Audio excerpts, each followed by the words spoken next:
Welcome to the deep dive.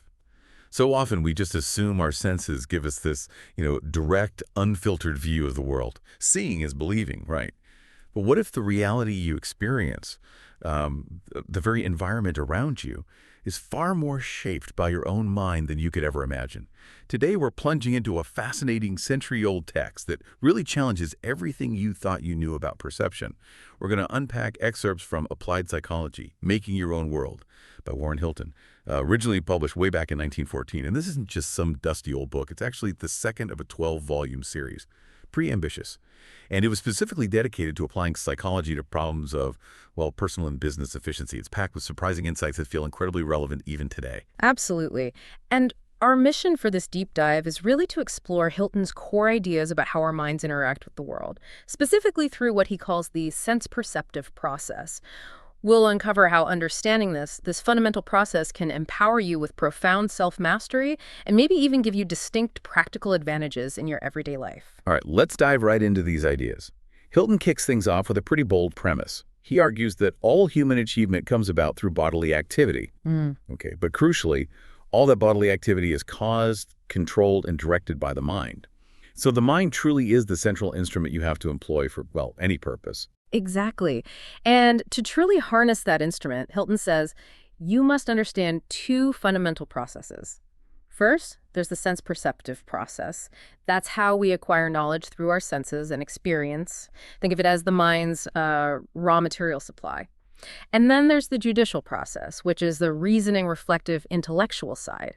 It works with the abstractions built from those experiences, basically how we think about what we perceive. Now, that judicial process is fascinating too, but for today's deep dive, we're really honing in on the sense-perceptive process. Okay, and that's where things get really interesting.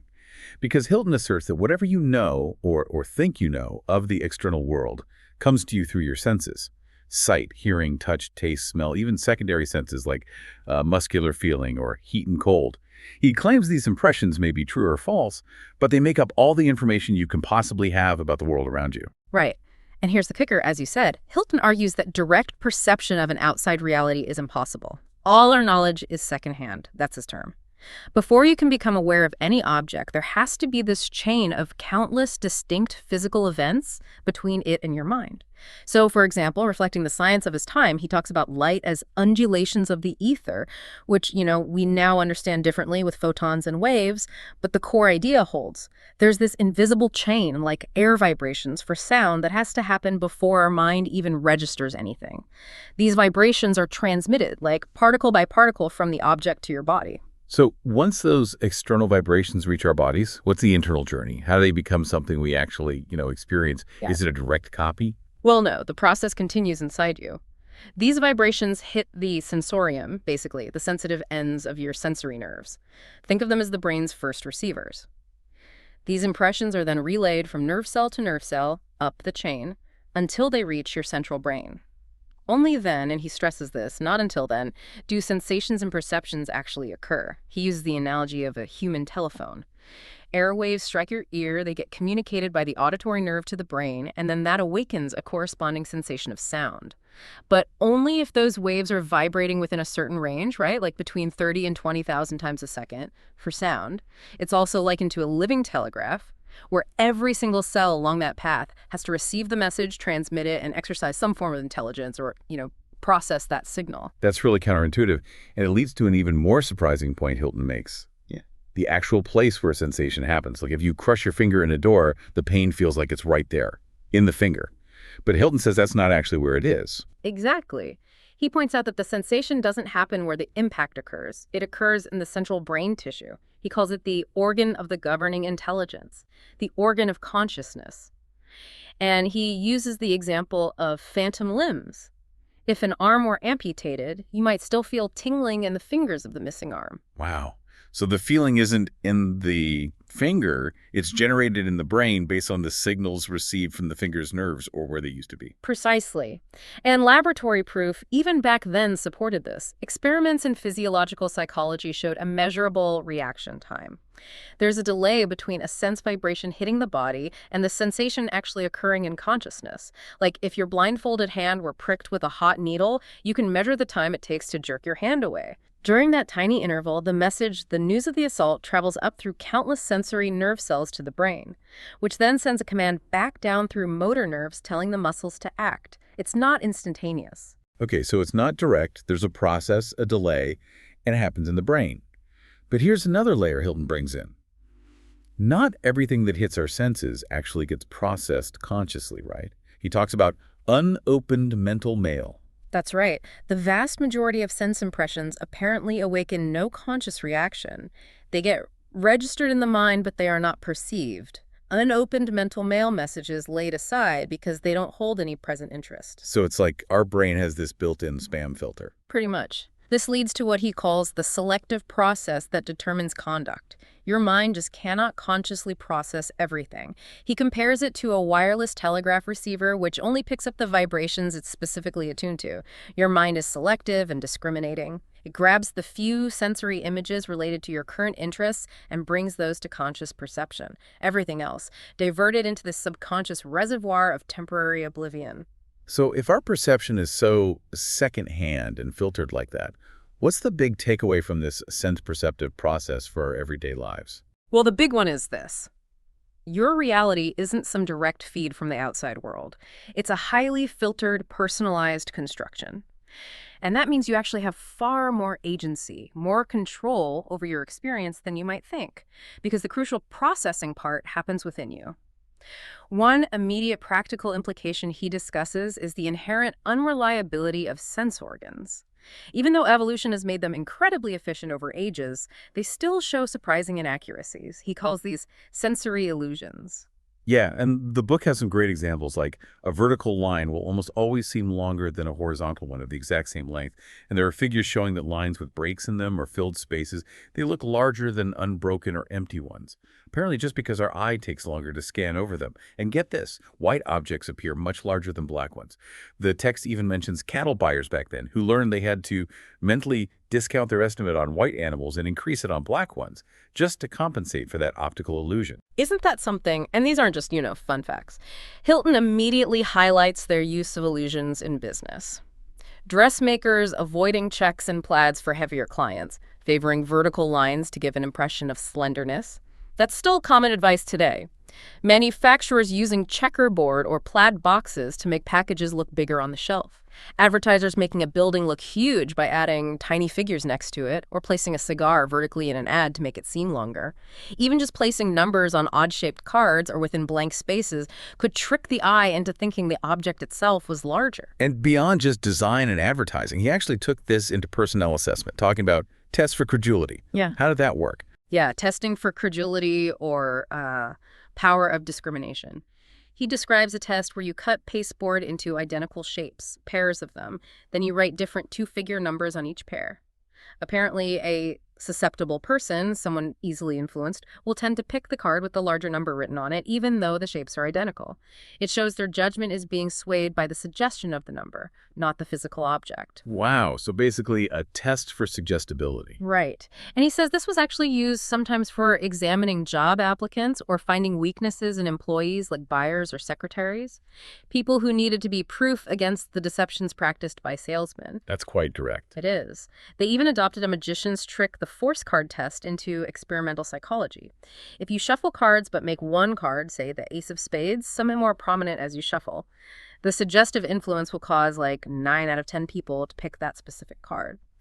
And he also touches on color illusions, how red objects tend to look closer than green ones, for example. Fascinating how these subtle cues work. But beyond these optical or suggestion tricks, he also described tests for attention, didn't he? Tell us about those. Mm-hmm. There's the test for attention to details. You dictate a statement, have a typist create a version full of spelling and number errors. Then subjects are timed on how quickly and accurately they can find all the mistakes. Simple, but revealing. And maybe even more intriguing is the testing the range of attention. Here, subjects are shown shapes with words printed on them. First, they're told to ignore the words and just remember the shapes. Then they do it again, but ignore the shapes and remember the words. Okay, and what did that tell you about a person? Well, the real goal was to see if the person noticed more than they were explicitly told to focus on, or were they, as he put it, a mere automaton. The results supposedly revealed if their attention was narrow or broad. If it's narrow, they'd only see the shapes in the first part and no words, and then only the words in the second, unable to recall the shapes. He suggested, other things being equal, that narrow attention suited roles like a bookkeeper or a mechanic focusing intently on one thing, whereas broad attention suited a foreman or superintendent, someone needing to see many things at a glance, paying attention to multiple things at once, maybe spread out spatially. Makes sense. And he notes these business applications extended everywhere: store decoration, office furniture, window dressing, ads, landscaping, even architecture. But now we get to the part of the sense-perceptive process that Hilton considers of the greatest practical value, and that's the mind's relationship to its environment. What's really profound here is his claim that the world in which you live and work is a world of your own making. He actually states that all factors of success or failure are factors of your own choosing and creation. That really challenges a core belief, doesn't it? Seeing is believing. Yeah. But if, like we've discussed, all these physical things have to happen before an impression even reaches your mind, how can you be sure any object out there is actually what your senses reported to be? The text even asks, can you be sure your impression of a green lampshade is the same as mine? Our mental pictures might be totally different. Exactly, and he pushes it further. The same stimulus hitting different sense organs produces completely different sensations. A blow to the eye makes you see stars, right? But a similar blow to the ear causes an explosive sound. He quotes Professor William James saying, if we could splice the outer extremities of our optic nerves to our ears and those of our auditory nerves to our eyes, we should hear the lightning and see the thunder, see the symphony, and hear the conductor's movements. Whoa. So the character of the outer world, our environment, Yeah. it really depends for each one of us simply upon how he happens to be put together, simply upon his individual mental makeup. Which brings us to this really mind-bending concept he calls the unreality of the real. Yeah, this is where it gets quite philosophical. Hilton asks you directly, has it ever occurred to you that an object, like the table in your room, that it may have no existence apart from your mental impression of it? He argues that perception itself is only a state of mind, existing entirely within your own consciousness. Think about it. If the table exists outside your mind, your knowledge of it must be indirect, secondhand, as we discussed. But if your knowledge of it is direct, then the table can only be a mental image. And you can test this idea, he says, just by closing your eyes. The table you were directly perceiving a moment ago has now ceased to exist. Not the physical table, maybe, but its mental duplicate certainly has. And by opening and closing your eyes, you can successively create and destroy this mental duplicate. That's a powerful way to think about it. It is. And then he offers this thought experiment. Imagine if everything except mind suddenly vanished. Poof, gone. But your sense perceptions continued exactly as before. Would the physical world for you be any different than it is right now? And conversely, what if the world of matter kept going, but all mental images, all perception just stopped? Wouldn't all matter effectively be annihilated for you? Hilton's conclusion from this is stark. As many worlds as minds, the world for each person is simply the world of his individual perception. Okay, so given all that, the secondhand nature, the filtering, the unreality of the real, what are the practical implications? How does this lead to self-control? This brings us to the essential law of practical self-mastery. Right. This is where he brings it back to actionable advice. Hilton emphasizes a really vital distinction here. External objects, okay, they excite sensory impressions. Vibrations hit your eyes, your ears, your skin. And you're pretty much helpless to stop them from thronging in upon you. He uses this image of being like a perambulating dry plate, like old photographic film on legs, just passively recording images from the outside. That's the raw sensory input. But T, and this is the crucial bit, perception, the awareness of those sensations, is an act of the mind. It's initiated from within. This is what allows you to discriminate among sensations, to choose to dwell upon some and ignore others. It enables you consciously to definitely select the elements that shall make up the content of your consciousness. Wow, so this completely flips our usual understanding of environment on its head. Absolutely. He states it plainly. Your environment is within you. It's not some chance massing of outward circumstances that happens to you. It's the product of your own mind. So how do we apply this power? Well, Hilton offers what he calls an infallible recipe for self-possession. It boils down to this. By deliberately selecting for attention only those sense impressions, those elements of consciousness that can serve your purpose, you can free yourself from all distractions and make peaceful progress even in the midst of turmoil. And he gives that anecdote, right, about the New York broker who was just constantly disturbed by the noise in his office. He's sitting there with 6 other people, visitors coming and going, everyone talking. And at first he was so sensitive he could barely get any work done during business hours. Then some impressive man gives him this really terse advice. Hear only what you will to hear. And what happened then? Well, the broker apparently took it seriously. He meditated on it, practiced it for weeks, and eventually he reached a point where the babble of tongues about him no longer reached his consciousness. It just faded out. He had learned, as Hilton puts it, to use unseen ear protectors. He selectively perceived only what was relevant to his work. And Hilton argues this same principle provides a remedy for things like worry, melancholy, despair, all those negative mental states. Simply by choosing to shut off the flow of those disagreeable thoughts and deliberately substituting others, ones that are pleasant and refreshing. You are the master, he insists. You can change the setting of your mental stage from portentous gloom to sunlit assurance. You can choose to concentrate your thought upon the useful, the helpful, and the cheerful, ignore the useless and annoying, and make your life a life of hope and joy. That brings us right back around to those initial propositions, doesn't it? All human achievement through bodily activity, all bodily activity controlled by the mind, and the mind is the instrument. And now realizing that your environment is an environment of thought, that your material universe is a thing your own making, and that you can actually mold it as you will, simply by the intelligent control of your own thinking. Exactly. Realizing that distinction between just passively seeing or hearing or feeling on one side and actively perceiving on the other, that's the core of acquiring mental poise and practical self-mastery. Yeah. He says the mask has been torn from the specter of distraction. When irrelevant sights, sounds, other sensations threaten to pull you off task, just stop for a second and think. So far as you and your actual knowledge are concerned, all matter is simply thought, and you have never doubted your ability to dismiss a thought. So it's really up to you then, here and now. You get to decide whether you're going to harbor those sensory pictures that hold you back, let them harass and dominate you, or whether you will choose to ignore those intruders and in doing so essentially annihilate them from your conscious world.